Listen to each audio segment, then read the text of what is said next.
Have you ever been told a lie so often, you just accepted it as the truth? For me, that lie was the most important meal of the day. I want you to picture this with me. The morning alarm screams. You drag yourself out of bed, your brain still fuzzy with sleep. You stumble into the kitchen, and the pressure begins. Cereal? Toast?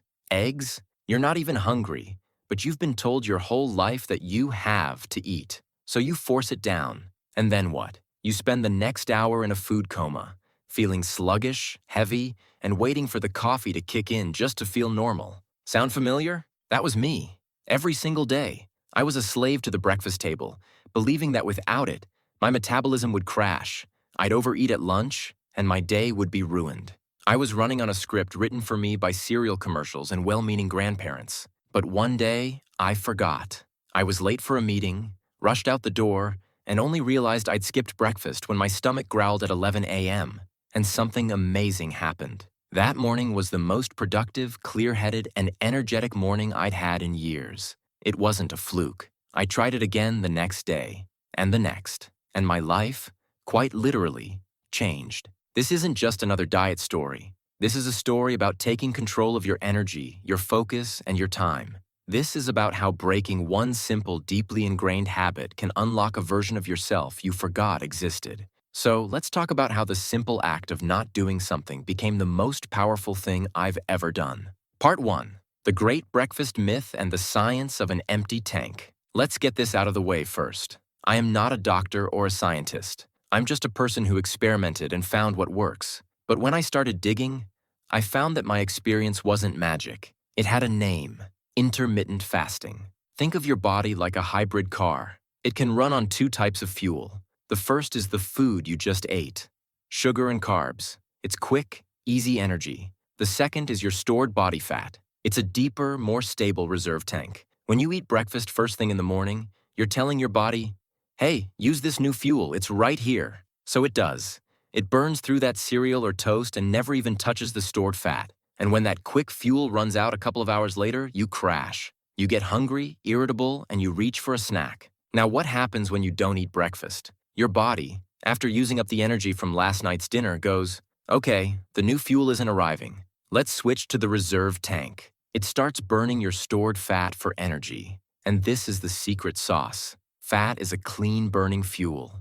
It doesn't cause the same energy spikes and crashes that sugar does. It provides a steady, consistent stream of energy. That feeling of clarity and focus I had, that was my brain running on ketones, a super efficient fuel made from fat. So, the metabolism crash fear, for most healthy people, it's a myth. Your body is smart. It just switches fuel sources. And the fear of overeating at lunch? It's true, you might be a bit hungrier, but it's a different kind of hunger. It's a clear, genuine signal from your body, not a panicked craving driven by a sugar crash. You make better choices because you're actually listening to your body, not its conditioned responses. Part 2. The Morning Metamorphosis. From Chaos to Calm.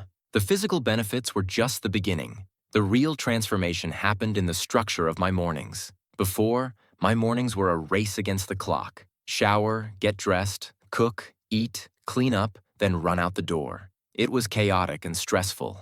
The mental load of deciding what to eat, preparing it, and cleaning it up was draining before my day had even begun. Skipping breakfast changed all of that. Suddenly, I had a gift of time.